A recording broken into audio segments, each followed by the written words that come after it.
Bien. Tout le monde est prêt là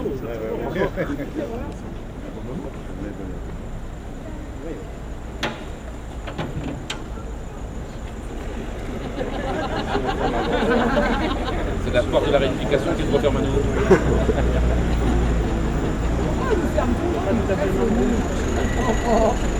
L'heure c'est l'heure. Non, bien, peut-être, merci déjà à vous tous d'être présents. Rappeler pourquoi on est là aujourd'hui. Excusez d'abord Corinne Nicole. On aura l'occasion d'y revenir. Aujourd'hui, l'affaire Tilly Sapko est un vrai sujet. Il se trouve que normalement Stéphane Le Foll est dans les Côtes d'Armor et donc ils ont demandé une rencontre pour voir l'avenir de la filière volaille export. Donc à ce titre, elle n'est pas présente, mais sont présents un certain nombre du collectif pour l'emploi, Bruno Rosec ici, Valérie Besmont de la pêche, Christophe Redet qu'on ne présente plus, pour m'a tout faire, moi-même, paysan, et puis il y a le monde du transport que j'ai dû voir quelque part, les artistes, commerçants, ça, tout le monde est là. Si on le fait aujourd'hui, c'est que tout simplement, il y a eu des élections municipales, il y a eu des élections européennes, et aujourd'hui, je vois un restaurateur qui arrive. L'important pour nous, certaines télés qui sont pas autorisées, c'est la non-réponse de François Hollande suite à un courrier que nous avons pas très loin d'ici posté. Sa seule réponse a été de dire je remets ça à Matignon, à Manuel Valls, mais depuis pas de réponse. Et ça nous paraît scandaleux. On sent une Bretagne qui aujourd'hui est méprisée. Et ça, pour nous, c'est insupportable.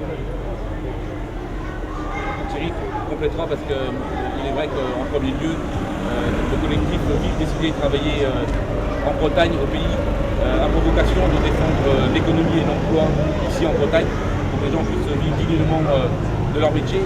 Et là, on voit depuis plusieurs mois maintenant, et ça a été la colère profonde des Bretonnes et des Bretons, que ce soit à Quimper, ici même, place de la Résistance, le 2 novembre 2013, de plus de 30 000 personnes, plus de 40 000 quelques jours plus tard à Carhaix, des gens qui étaient venus à la fois dire leur volonté de maintenir la gratuité des routes en Bretagne, problème de l'écotaxe qui n'est toujours pas réglé d'ailleurs par le gouvernement, on s'attend encore au pire au mois de juin, et puis en même temps la question principale de l'emploi, de l'économie sur nos territoires qui ne cesse de s'aggraver. Chacun le sait, le nombre d'usines qui continuent à fermer, le nombre d'emplois qui continuent à être perdus ici en Finistère, mais aussi sur l'ensemble des 5 départements de la Bretagne historique. Et c'est vrai qu'avec l'ensemble des artisans, commerçants, pêcheurs, paysans, simples citoyens, et en excusant à nouveau, comme l'a fait Thierry Mérette, Corinne Nicole, qui elle-même aujourd'hui, alors qu'elle devait être avec nous en tant que porte-parole des Bonnets Rouges, a rappelé ses revendications pour la Bretagne, elle est contrainte d'être aussi pour son entreprise, pour essayer de sauver des emplois, en discussion avec le ministère de l'Agriculture et aussi bien sûr avec l'ensemble du gouvernement. On voit les difficultés, mais on ne voit pas aujourd'hui l'horizon s'éclaircir. Bien au contraire, on voit un ciel de plus en plus chargé. Et aujourd'hui, je pense sincèrement, comme beaucoup de Bretonnes et de Bretons, que jamais dans l'histoire de ces 50 dernières années, la Bretagne n'a été aussi maltraitée. Non seulement elle est méprisée, mais je crois sincèrement qu'aujourd'hui, elle est maltraitée par ce gouvernement. Et la dernière réponse qui a été faite sur une revendication qui correspond aussi, et on le redit, à la possibilité de développer l'économie et l'emploi, passe par une région forte. Une région forte, c'était ce qui est par essence naturelle, la région à 5 départements avec Nantes. Une région forte, c'est la capacité de développer l'emploi et l'économie. C'était la capacité d'avoir des nouvelles politiques menées par une assemblée unique qui aura été cette instance de gouvernance pour nos 5 départements de la Bretagne historique. Et vous savez quelle a été la réponse, l'enfumage dans un premier temps, l'hypocrisie, l'humiliation qui ont été les réponses du gouvernement, du président François Hollande, à l'égard des revendications des Bretonnes et des Bretons. Et bien justement aujourd'hui, nous avons décidé de dire stop. Nous ne continuerons pas ainsi à voir la Bretagne être maltraitée. Et nous avons décidé pour toutes les Bretonnes et les Bretons, ensemble, avec les Bonnets Rouges, mais avec aussi, il évidemment l'ensemble des acteurs économiques de la Bretagne à faire en sorte que le samedi 14 juin, eh bien, la riposte s'organise et que la Bretagne relève la tête. Nous évoquerons dans les prochains jours, avec Thierry Mérette et d'autres, les modalités de ce qui se passera le samedi 14 juin.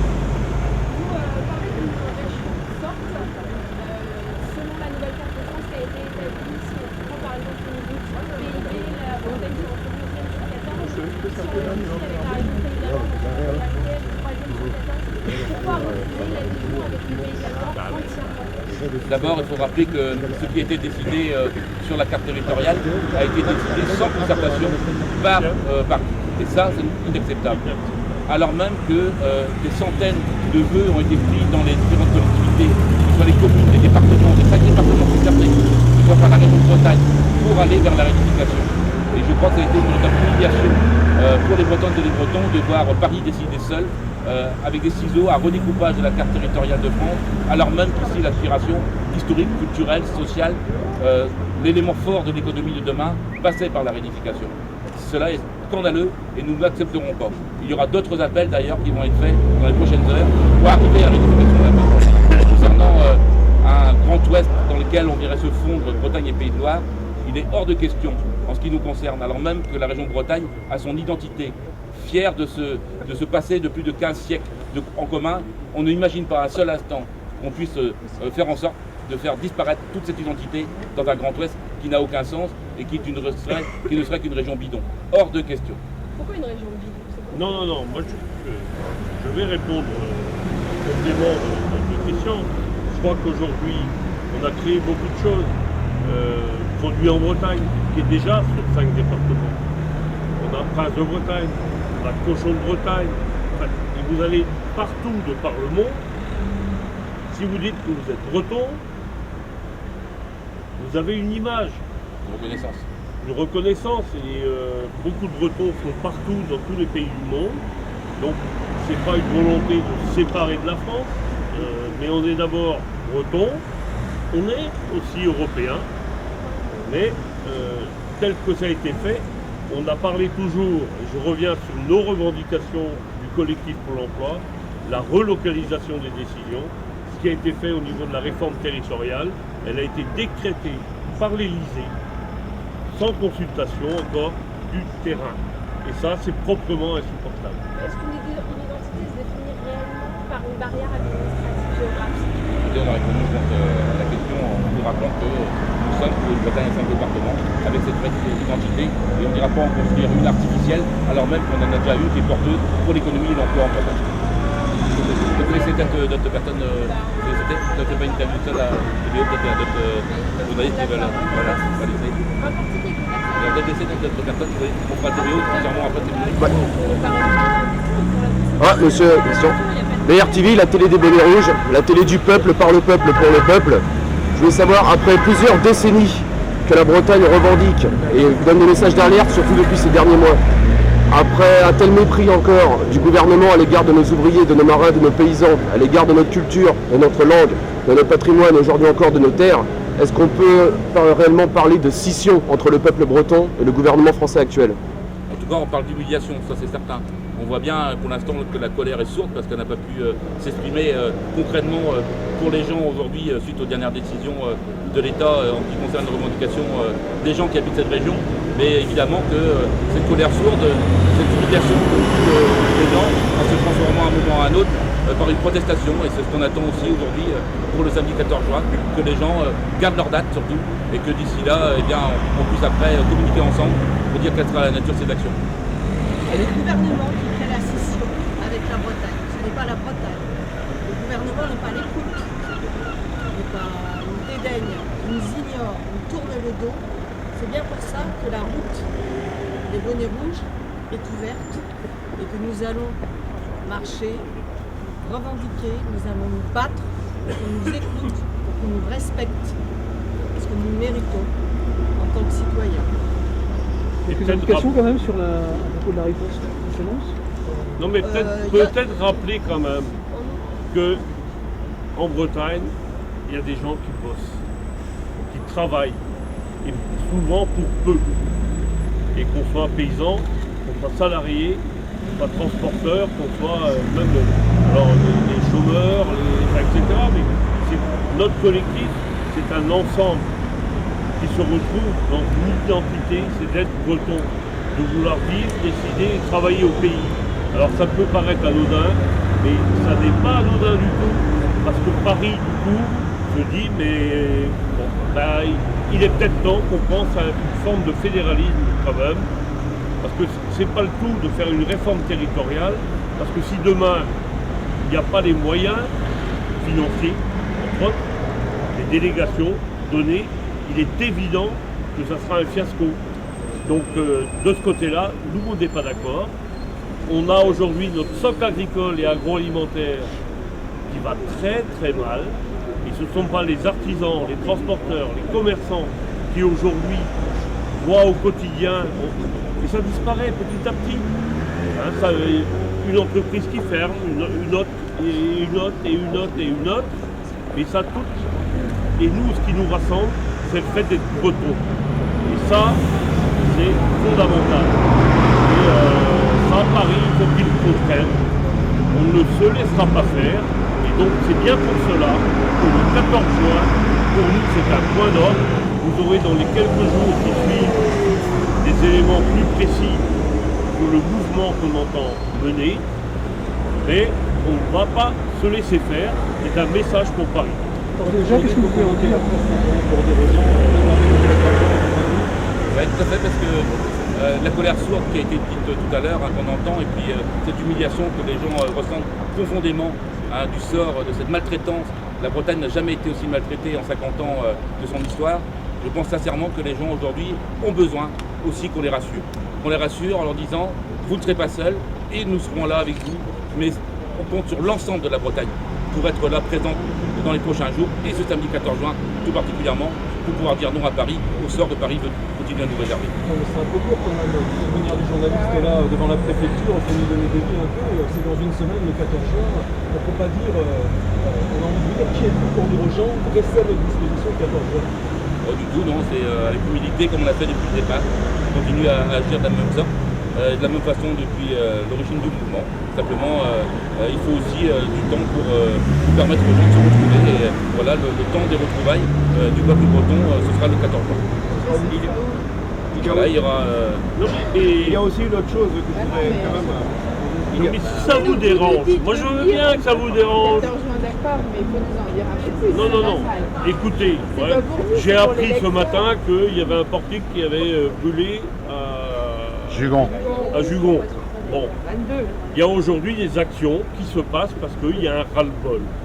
Et donc, le point d'ordre, je le répète, le 14 juin, vous le saurez en temps et en heure, mais ça sera du costaud.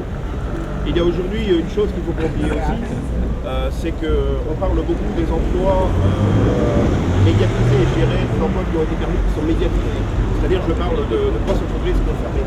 Il faut savoir une chose aussi, c'est qu'il ne faut surtout pas l'oublier, c'est qu'aujourd'hui, il y a des entreprises de taille humaine, des entreprises locales, qui perdent des emplois, et tous ces emplois cumulés sont largement plus importants que les emplois de grandes entreprises, style Saco, Doux, et ainsi de suite. Aujourd'hui, l'artisanat est dans un désarroi monumental. On perd des entreprises qui ont des 70 ans, 80 ans d'ancienneté, qui avaient des solides derrière. Ce ne sont pas des fautes de gestion, c'est la faute de l'État tout simplement, par l'administration qu'on nous impose. Donc aujourd'hui, moi j'en appelle à tous mes amis artisans, notamment du bâtiment, puisque je suis bâtiment, à nous rejoindre le 14, à amener le plus de salariés avec eux pour que aujourd'hui on puisse enfin vivre, décider et travailler au pays. Il y en a marre, on n'en peut plus, nos entreprises sont toutes en train de mourir. Il faut le savoir, ça aussi vous avez le droit de le dire, et c'est pour ça aussi que vous êtes là aujourd'hui. Parce que n'oubliez surtout pas tous les petits emplois qui sont supprimés. On les multiplie, ils deviennent plus importants que les emplois médiatisés. Ça c'est pas plus grand. C'est autant. Moi, ce qui se fait ailleurs, il se fait ailleurs. Nous, ici, on se défend en Bretagne. On est quand même dans une zone. Quand on perd des structures comme on disait, comme GAD, comme Saco, comme toutes ces structures-là, Marine Hervès, automatiquement, ce sont nos clients à nous aussi, petits artisans, qui disparaissent. Donc, la Bretagne est plus impactée qu'ailleurs. Comment vous êtes impliqué, vous? Je suis Bruno Rosec, je suis artisan. J'ai le droit de reposer une question? Oui, monsieur. Voilà. Il y a un parti d'écotax qui a été détruit. Est-ce que le combat écotax redevient une priorité ou est-ce que c'est la réforme territoriale? Quelle est un peu la ligne finalement des bonnets rouges? Parce que là, La ligne du collectif pour l'emploi est toujours le même, à savoir, et on a une charte pour cela, il y a quand même plus de 66 comités locaux aujourd'hui dans les 5 départements, ça n'est pas rien, il y a des gens qui gratuité des routes en Bretagne, suppression de l'écotax. Il est annoncé, pourquoi le 14 juin? Tout simplement que Ségolène Royal a annoncé qu'elle ferait des propositions pour revoir l'écotax. Deuxième chose, le dumping social. Aujourd'hui, c'est bien gentil de nous dire oui, en 2017, il y aurait un SMIC à 8,50 € en Allemagne. Et aujourd'hui, nos entreprises agricoles et agroalimentaires, on est en train de perdre et de disparaître. Donc, il faut des réponses beaucoup plus concrètes. Ensuite, quand on dit libérer les énergies, ça veut dire beaucoup. Qu'on soit dans la pêche, qu'on soit dans l'artisanat, qu'on soit dans le commerce, qu'on soit dans petite chaîne d'entreprise, qu'on soit paysan, aujourd'hui, on a une administration qui est d'abord là pour sanctionner, pour contrôler, pour ceux qui veulent bouger. Et donc, je suis peut-être répétitif, mais je le répète, on a des compétences, on a des capacités, on a des gens qui veulent entreprendre, mais on a aujourd'hui une France administrée qui empêche les entrepreneurs de pouvoir créer de l'emploi. Alors, c'est ça qui manque aujourd'hui à la France. Donc ça, il faut qu'ils comprennent. Ça dépasse les enjeux de la Bretagne. Et c'est bien pour cela qu'on avait demandé à François Hollande de venir pour la simplification administrative. Parce qu'aujourd'hui, dès qu'on bouge, c'est contrôle fiscal, c'est contrôle social au travers de l'URSSAF, au travers des MSA, c'est contrôle administratif pour voir si les choses sont bien faites. Et aujourd'hui, pour bien vivre, un chef d'entreprise, il préfère vivre caché, ne pas entreprendre, ne pas embaucher. Et ça, il faut que ça change. Et tant que ça n'aura pas changé, la France va continuer de régresser. Et nous, Bretons, terre d'entrepreneurs, prêts à vouloir exporter, travailler, etc. Je ne vais pas parler des douanes, je pourrais parler des douanes aussi. Où aujourd'hui, c'est une grande difficulté de pouvoir exporter parce qu'on n'est plus dans une France qui est gouvernée. C'était vrai tout le temps de la droite, c'est encore plus vrai tout le temps de la gauche. Donc, à un moment, ça suffit. La France est en train de disparaître, on devient ridicule, on est la risée de tout le monde en Europe et dans le monde. Donc, il faut que ça cesse. Et je pense que notre collectif vivre, décider et travailler au pays n'est pas anodin. Il y a des choses de possibles à la condition que notre État jacobin, technocratique, comprenne qu'il y a des gens de terrain qui sont prêts à faire des choses.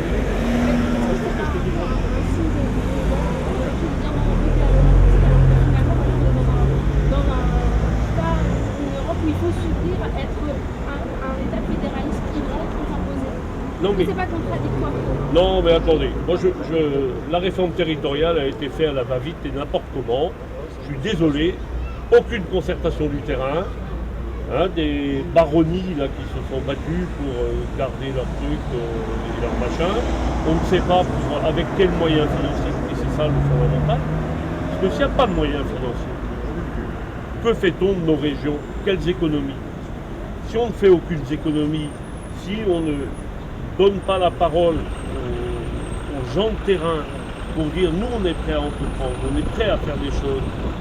Mais s'il n'y a pas les moyens financiers au niveau des régions, c'est peine perdue. Vous dites que le 14 juin sera le point d'orgue. Est-ce que d'ici là, vous avez prévu diverses manifestations? Là aujourd'hui, j'ai découvert que dans la nuit ça a bougé. Il y aura des mouvements Parce qu'aujourd'hui, il y a un ras-le-bol. Aujourd'hui, des Bretonnes et des Bretons, quel que soit tout citoyen aujourd'hui, en ont marre. Alors que la région Bretagne bouge plus que les autres, mais moi j'appelle les autres à faire pareil. Nous sommes responsables et nous prenons nos responsabilités en tant qu'adultes avec de la maturité. Donc nous réagissons puisque c'est la seule façon de nous faire entendre. Moi je vais vous parler un peu du monde de la pêche, je vais être brève en disant nous avons vu 45% de nos unités de flotte disparaître avec un gouvernement qui favorise le rachat de nos flottes par des groupes financiers essentiellement étrangers, espagnols. À savoir que je vais retourner dans le monde de l'emploi, un pêcheur fait vivre 5 à 6 personnes à terre, mareyeurs, transporteurs, artisans pour ceux qui fabriquent le matériel de pêche. Donc on ne peut pas laisser continuer comme ça et voir notre Bretagne s'éteindre avec un gouvernement qui vise à nous tirer vers le bas au lieu de nous tirer vers le haut. Donc nous réagissons en tant que responsables et voilà, nous allons nous battre et défendre nos valeurs pour vivre, décider et travailler dans une Bretagne forte à 5 départements. C'est essentiel, c'est vital.